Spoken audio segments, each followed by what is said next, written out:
Hello everyone, how are you? And today outside warm. We are working meditation outside.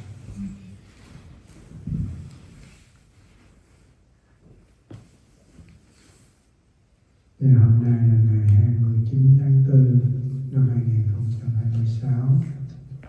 Chúng ta sau khi ngồi thiền, đi thiền hành và có buổi pháp thoại hôm nay, chúng ta tiếp tục phần tĩnh tọa pháp kinh nghĩa.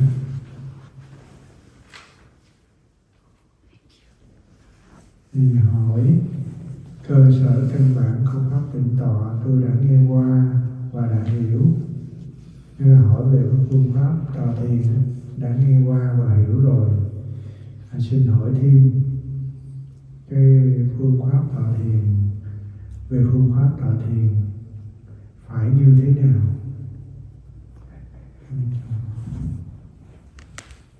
Thì Ngài Thích Đạo Nguyên là khai tổ tông Tào Động, nghĩa là cái tổ khai sơn sáng lập ra tông Tào Động ở Nhật Bổn. Trong sách Tọa Thiền Ghi có nói người hành đạo Bồ Tát muốn học thiền để được trí tuệ bát nhã thì trước hết phải khởi tâm từ bi rộng lớn. Nói Ngài Đạo Nguyên ở tông Tào Động ở Nhật Bổn nói về cái trong cuốn sách Tọa Thiền Ghi có nói người hành đạo Bồ Tát cái tâm làm lợi cho tất cả mọi người. Trong nhà Phật gọi là cái hành Bồ Tát, làm lợi cho tất cả chúng sanh. Muốn học thiền được trí tuệ bát nhã, đó là trí tuệ rốt ráo, thì trước hết phải khởi tâm từ bi rộng lớn. Nên là mình phải khởi cái lòng thương yêu tất cả chúng sanh, hữu tình vô tình thương hết, không có kể là màu da sắc tộc, nước này nước kia. Ai có tâm hướng về tu tập đều khởi lên tâm từ bi, mình thương hết, thương rộng lớn. Và phát thệ nguyện rộng rãi, mình phải phát cái nguyện, cái hành nguyện, đó là mình nguyện mình làm những cái điều lợi cho tất cả chúng sanh. Ví dụ như mình bố thí nè, trì giới nè, tinh tấn nè, thiền định nè, trí tuệ nè, nhẫn nhục, mình làm 3 năm rồi, làm rốt ráo. Nên mình phát cái nguyện rộng rãi, làm lợi cho tất cả chúng sanh. Tinh thuần tu tam muội, nghĩa là mình chuyên tu rộng rãi. Nên mình tu cái gì là mình tu cho tới nơi, tới chốn, không có tu lưng chừng. Đạt kết quả rốt ráo mình mới thôi. Giống như Đức Phật Ngài phát nguyện, Ngài tu tập là Ngài, khi Ngài đã xuất gia, Ngài tu là dẫu cho thịt nát xương tan, Ngài không có rời khỏi chỗ ngồi, Ngài tu đến giác ngộ thành Phật mới thôi. Không phải cầu giải thoát cho riêng mình mà cốt độ chúng sanh rộng rãi. Nên là Ngài tu tập, mình tu tập mình không phải chỉ độ riêng cho bản thân mình, mà là mình muốn độ hết tất cả chúng sanh. Đó là cái câu hỏi về cái phương pháp tọa thiền hôm nay.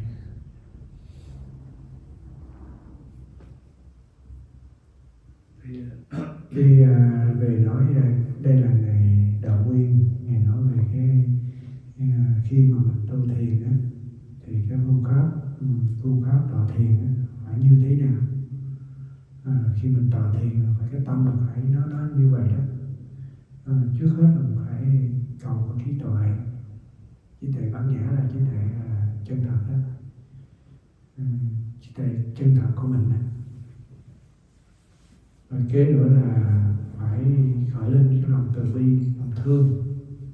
Mình mục đích mình tu với cái nguyện mình lớn, rộng rãi lớn như vậy, phải có trí tuệ sắc bén. Như thường mình về đây mình thấy thờ nghèo Văn Thù, người cầm cởi sư tử, người cầm cái gương trí tuệ, phải có trí tuệ. Nên mình tu là lấy trí tuệ làm sự nghiệp, lấy cái trí tuệ làm gốc. Kế nữa là lấy từ bi. Nên khi mình tu thiền phải về cái phương pháp mình tọa thiền phải như thế nào. Khi mình tu phải có cái mục đích, cái mục tiêu mình nhắm đến là như vậy. Cái tinh thần mình hướng đến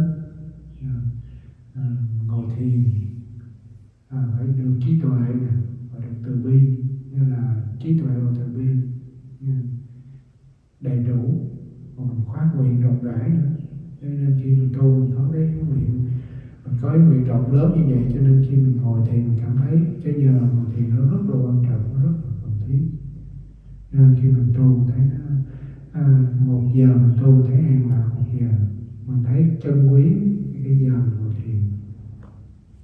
Rồi mình tin thường tam muội là khi mình ngồi mình tu là dứt khoát nửa tiếng là đúng, nửa tiếng mình mới xả.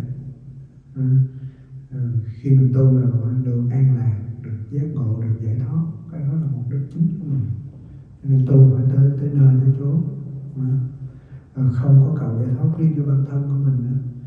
Khi mình có niềm vui, có cái niềm an lạc rồi thì mình sẵn sàng chia sẻ rộng rãi tới tất cả chúng sanh. Đó là cái phương pháp tọa thiền, cái mục tiêu mình chúng đến. In the Buddhist meditation practice, since our goal is to be fully liberated or enlightened, so there are 3 factors that you must keep in mind during your practice, meditation practice. Is the meditation practice, first of all, it has to be towards providing you insight or wisdom. Second is compassion. Must be done with compassion. And this compassion is compassion for you and everyone else. Right? So that means when you practice, you also are making a dedication of having compassion. And third is intention or diligence.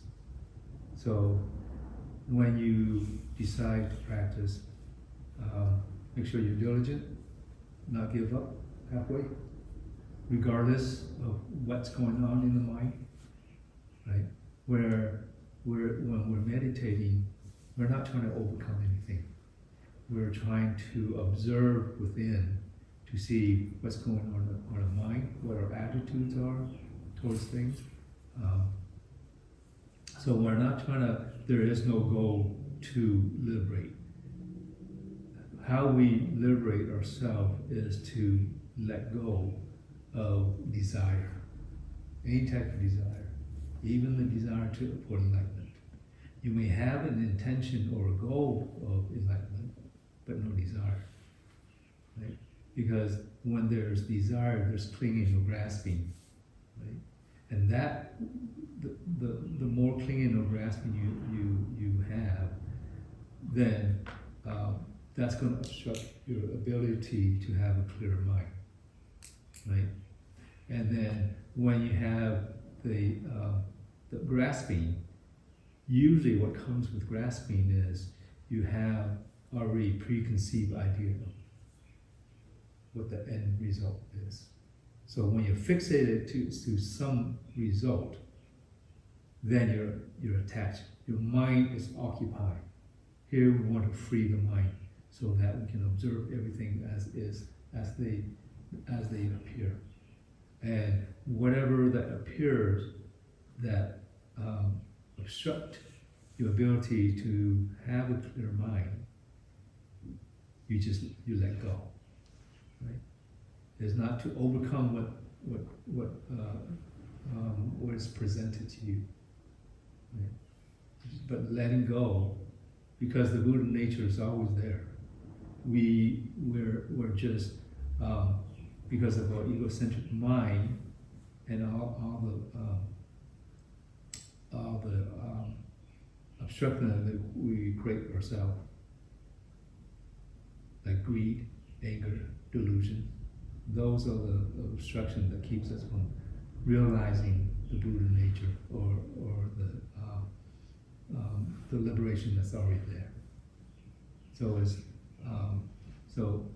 as things come appear in your meditation, let's say sleepiness or whatever it is that obstructs your ability to maintain a clear mind, awakened mind.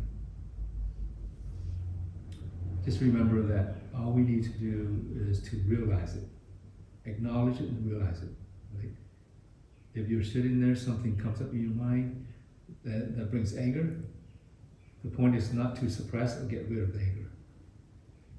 The point is to observe the anger completely, see how it transforms, and not having an expectation or attachment to any idea or goal of getting rid of that. Same thing with if jealousy comes up, whatever it is, or pain. Right? We're not. The meditation isn't to create peace, serenity, or any of that. And those things you cannot create. By letting go of the things that obstructs it, then it appears to you. Then it becomes available to you. Right? Does that make sense? Mm-hmm. So it makes it a lot easier. It's just like if you sit there and you think, oh, I have to empty my mind. Just the thought of emptying your mind, you've already put another thought in there. Right? You just muddy the water a little more. Right? There is no emptying mind. But see mind as is only. And see mind as only thought. It's not you. It's only something that appears that you have in your experience. Does that make sense? What is enlightenment then? Enlightenment is If we're all already pure, right? right. There's several explanations of enlightenment. Okay, the word enlightenment itself, what does it mean to you? Well, it usually means feeling one for me. It's a sense of being one with everything and not being just an individual, but feeling that real deep connection, like almost not being able to even feel myself as an individual, feeling deeply connected. Okay, but the word enlightened. The That's- word itself. Yeah. No, like if you had to look up in the dictionary, what is the word enlightened? Oh, I thought you were asking what does it mean to me. Enlightenment usually means knowing everything. That's what I would think. The word is light, right, versus darkness, right? When it's dark, you can't. Your perception is warped, right? You don't see things clearly, right? You may see a little bit of something, or you may not see at all. You don't see what is or what the truth is. You don't see any of that. You don't see your suffering. So enlightenment is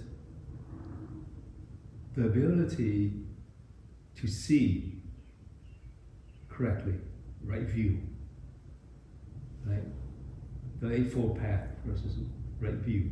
Seeing things as it is, not as what you interpret to be or want it to be.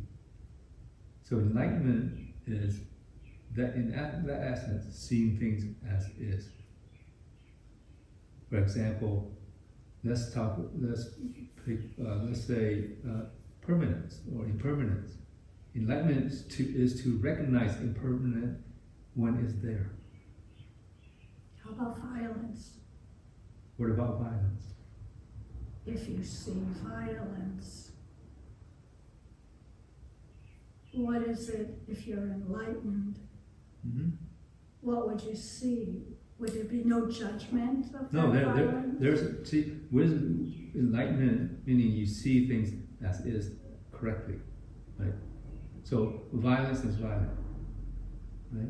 You see it, but what don't you usually see in that case when you see violence? You don't see the anger that comes up in yourself, right? Because you focus on that, you're attached to it. You're seeing the object, and let's say you see that you don't like it, right? You don't like what you see. So what comes up? Anger. So that anger that comes up in you, you're suffering through that anger, right? Mm-hmm. So you don't see it. That's when you're not enlightened. Right? But the moment that you use what you see as the reflection to see yourself, it's not important what's out there, what's happening there.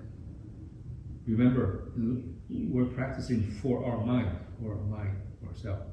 Liberate our mind. So, and part of that mind is seen correctly, right? Or seen what is. So we're looking inside, we're not looking outside. So when anger comes up, if you're able to see it clearly and not react to it, that's enlightenment. That's one step in enlightenment,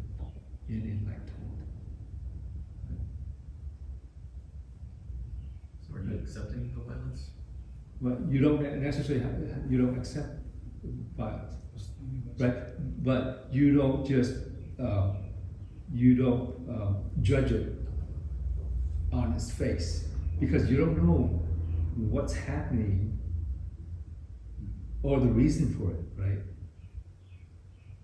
Right? Yeah.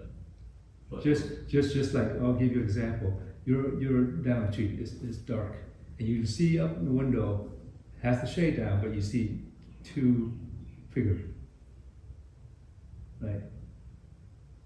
And then you see one figure with a bat, kind of doing this. That's all you see, right? And you hear a woman screaming why that happened. Your first instinct to judge is what? Oh, somebody's beating up a woman. But when the shade suddenly comes up, you see the woman holding the bat. The guy, he's out. He can't make any noises. See, that's delusion, right? So you don't see, right? So you make that judgment without knowing everything. So you don't see everything, so you don't have the light to see everything. That's what it means, right? You're still in darkness because you don't have all the facts. And so if you react based on that, your action will be a wrong action, right? It could be a wrong action, right? Now, when we talk about action here, in the practice of meditation, in the Buddhist way, when we talk about action, we also, before action is thought. Everything comes from a thought, then it becomes an action, right? So when we're liberating, it's not just mere action itself, but what's in our mind before that. So when That would needs to be liberated. oh sorry. Huh? When would we interfere if we see someone being hurt? I hear what you're saying, that we Mhm. don't really know what happened before, after, and So it all depends on the situation, right? What you need to do is you need to get more information, however that is. Right? So in that case, let's say, we'll take that case. In that case, you don't know anything. You can't go up there, so you can't find out anymore. So what can you do? You call for help. Mhm. Right? Mhm. You don't go busting down the door, right? Mhm. So when you take those steps, you're doing it with a clearer mind. Mhm. Does that make sense? Yeah. There's a specific anime that speaks on this so well. I don't know if you've seen Demon Slayer, but in Demon Slayer, the main character is the girl who's like battling his demons, different levels of demons, but he doesn't judge them. And it's about compassion for understanding why the demons are the way they are, and before ever slaying them or whatever, he recognizes that and he like frees them. Essentially, it gives them peace and enlightenment because of a recognition being seen, and then it's pretty cool. I think the story that it ties to the compassion being such a key element to what she's asking about. Mm-hmm. If compassion and love is the overarching thing. So like, when you see violence, it's like we don't know the whole picture. Mhm. There's a million jillion variables. Oh, That's yeah. the big thing with you saying is we Right. just don't know. Right. We can make, from what I hear, we can intervene, but it's the judgment that we need to let go of. But the very first thing is, have you taken care of yourself Mhm. so that you have that clarity, Mhm.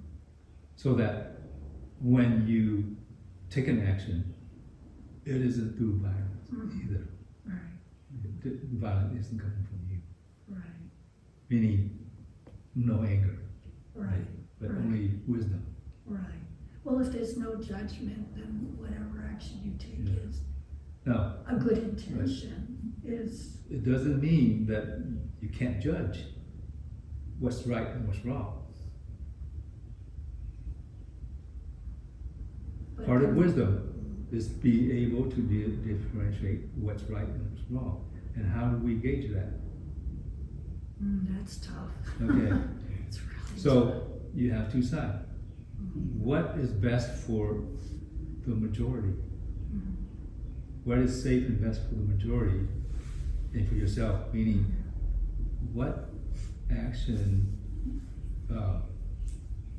doesn't create suffering?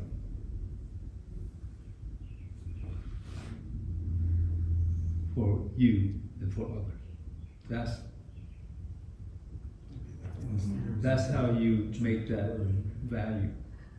But in different cultures, like maybe in the US, I would kind of understand what's right, wrong. But if I'm in another culture, you know, where they do things that Their standard different. very different, Right. then, you know, I wouldn't know what's right or wrong, and I could not, yeah, that would be hard. Right. But you know suffering. So it's not about right, wrong in terms of morality, because morality is different in different culture, different situation, right? So what you're speaking to is morality. Yeah, we have different culture, different morality, Customs, different customs. but suffering is universal. You can't say another culture suffered. Their definition of suffering is different. Right? Suffering is suffering. There may be a degree to suffering, but suffering is suffering. Yeah. Well, like Native Americans would put themselves, the young men would put themselves in very difficult situations, and that was their way of testing, of getting stronger, you know. So it looks like suffering, but it's their intention, it's not the intention to hurt themselves, the intention is to, you know, become a brave, you know, be stronger, be able to handle more.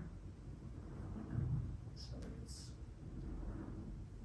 Right. It's tricky. So before you intervene, you take your action, make sure you have clarity. You do it with wisdom. Not with assumptions based on your biases and, Right. and where you came from. right. Alright.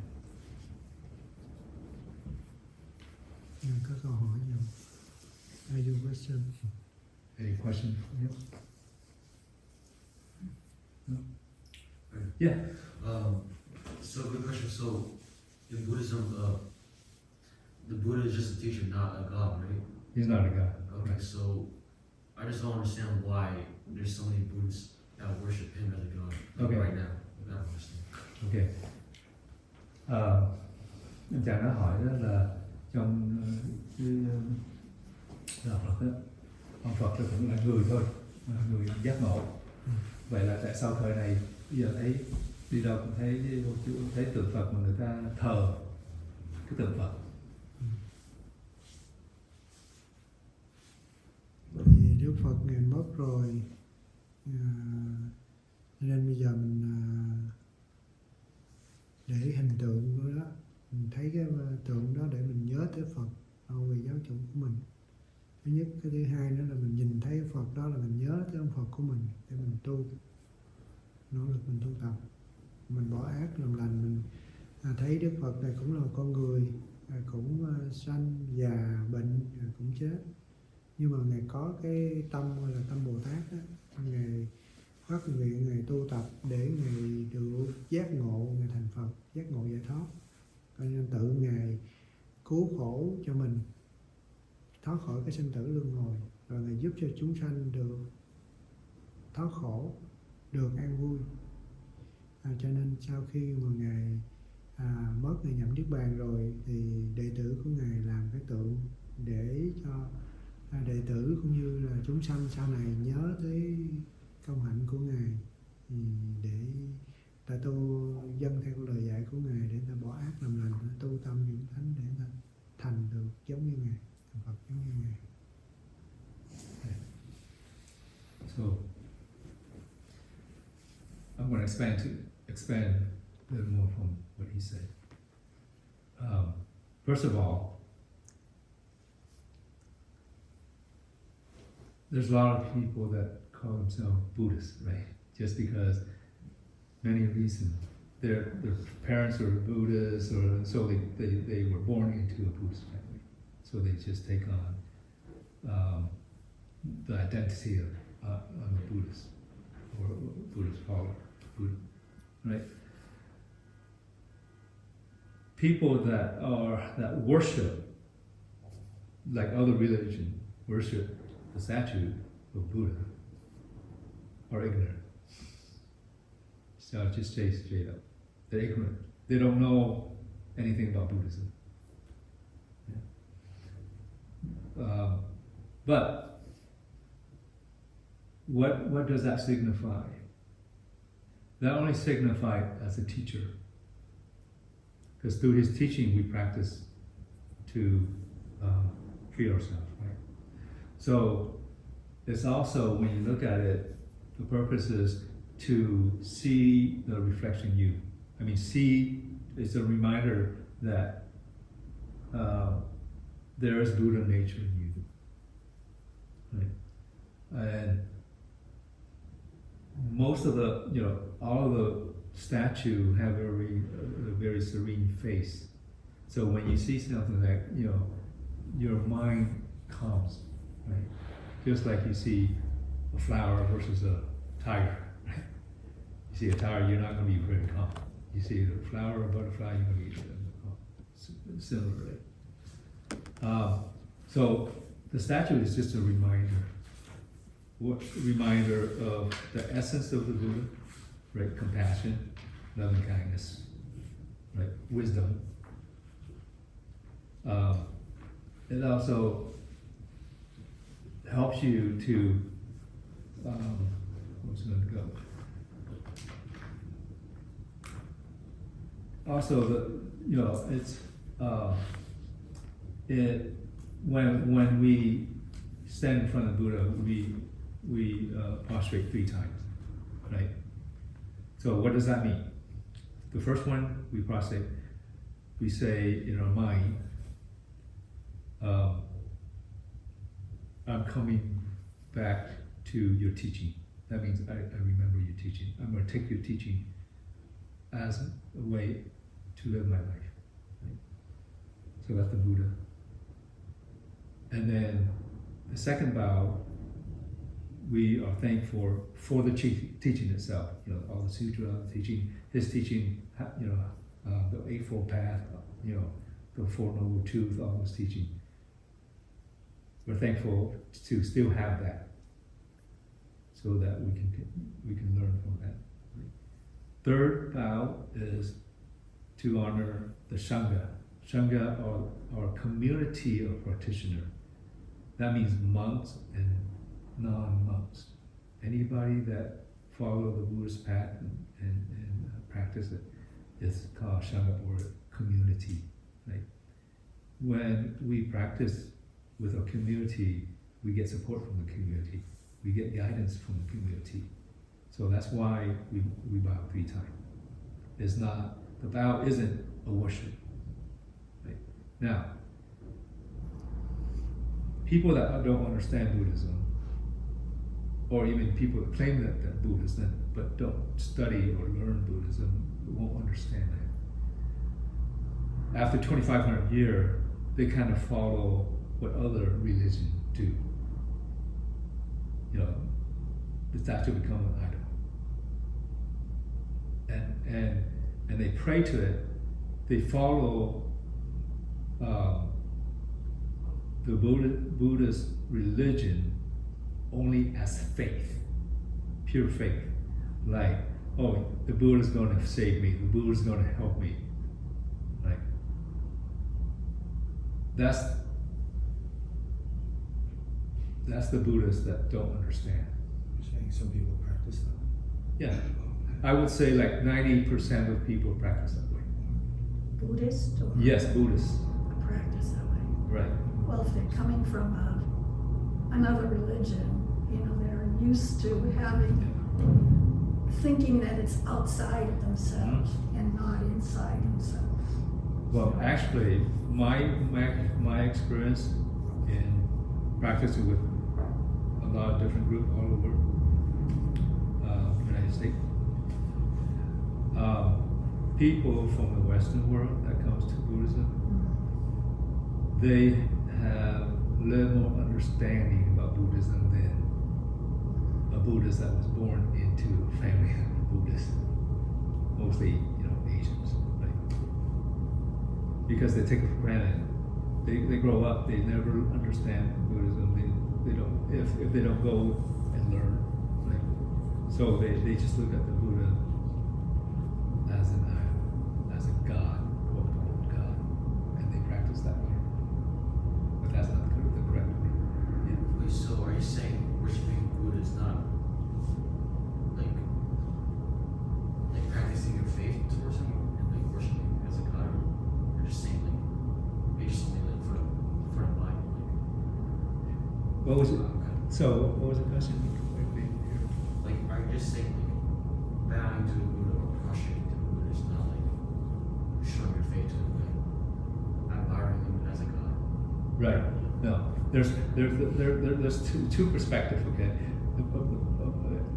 A person that regard themselves as Buddhists that don't understand the practice of Buddhism, don't understand the philosophy of Buddhism, don't understand the teaching of Buddhism, would pray as a god. Those Buddhists are, I would say, they're not practicing Buddhism. They're just following the faith. That's it. Just like in Christianity, right? There's a God. The God's going to save you. Those type of Buddhists are the same in how they perceive a religion. An educated Buddhist, when I say educated, meaning they learn the teaching. When they pray, they're not praying to a God. There's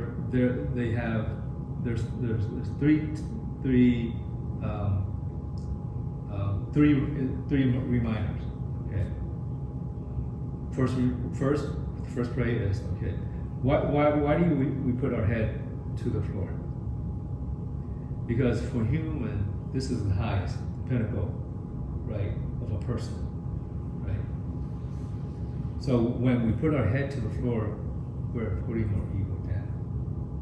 We surrender, and we say, it's always like we accept our ignorance so that we can learn. Okay? So we give thanks to the Buddha. First bow. Second bow, we give thanks that people in the past before us have continued to record the teaching so that we can learn from all the sutra, right? All the religious texts, Buddhist texts. That's the second bow. The third bow is we bow to those that come before us that created a community, that continue the community, that so that we can practice with, like this here. So a Buddhist that is educated in Buddhism would bow for those reasons. Does that make sense? Makes sense. Yeah. Because the Buddha says in his right before his death, he said, everyone has Buddha nature, just like me. I am the awakening. Buddha is awakening. That's what the word Buddha is in a Pali language. Buddha is a person that is enlightened, fully enlightened. So he said that I am a fully enlightened person. You are a person that will be enlightened if you follow the teaching. Yeah. He says, I am not a God. In fact, he told his follower, don't pray to me. I'm a person. I cannot save you. You can save yourself. Only you can save yourself. I have you, my teaching. Follow my teaching. In fact, he said, I have these teaching. Find the teaching that works for you, that makes sense, that works for you, that can help you liberate yourself. The teaching that I give that doesn't make sense to you, throw them away. It's not worth a penny. So we're supposed to find our own way and save ourselves. Yeah. Through the teaching, the teaching shows you, teach you way of practicing, way of seeing the world. Use that teaching, you apply it to yourself, you look within to figure out how you are operating, what your attitude is, what is causing your suffering, and through wisdom, through the teaching, once you realize those things, then you can liberate yourself. Yeah. There's nobody that can make you a Buddha. Buddha is what you realize within you, that you actually realize and see. When you let go of everything else that obstructs that light, that gives you the ability to see the Buddha nature, that awakening nature. Does that make sense? Makes sense. But it's not permanent because we're human, and What is not permanent? what's not, seeing the Buddha, we may at one point be able to, see, have the mind away, just not judging anything, but just seeing it. But we're not always able to do that. So, I mean, does that mean then that we don't have the Buddha when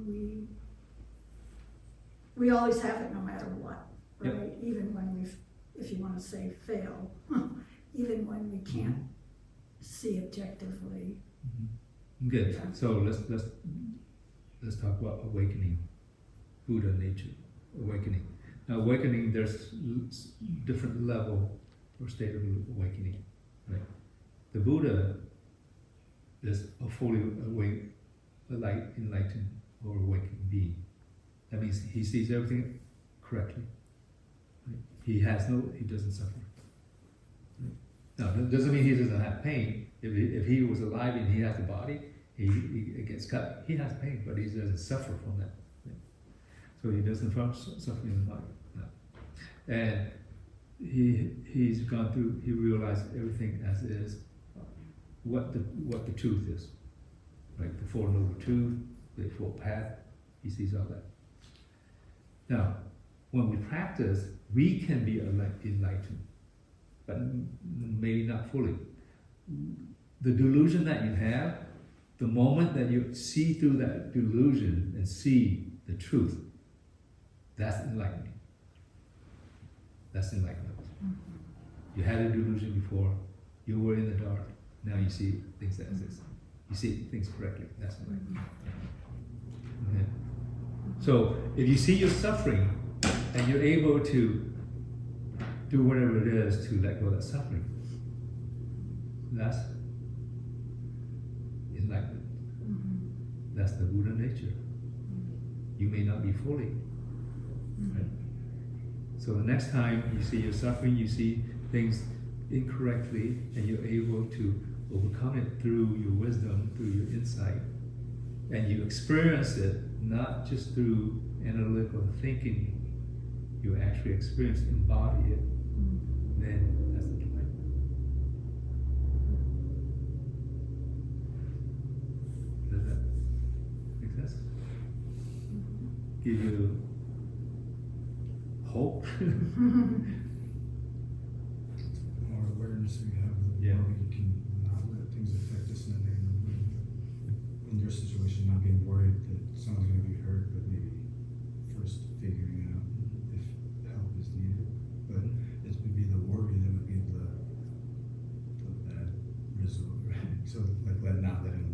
You're suffering.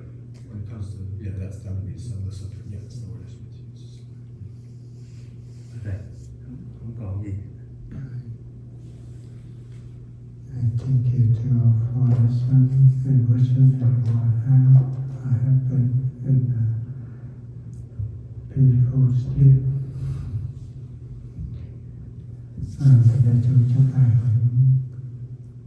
chúng sanh vô biên thể nguyện độ phiền não vô tận thể nguyện đoạn pháp môn vô lượng thể nguyện học Phật đạo vô thượng thể nguyện thành. So practice is what? 3 things. Today we talked about. You're asking Yeah. what the practice is? Yeah. Um, Subject today. What let me was see. it? Do you remember? Do you remember the 3 things? Let me think. You said it's teaching. Well, it's the, What's that? You said it's it's teaching. the, No. Wisdom, right?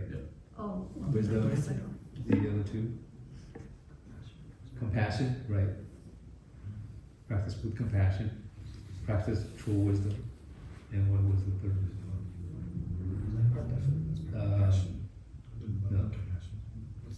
Diligent and intention. Purpose, yeah. Yeah.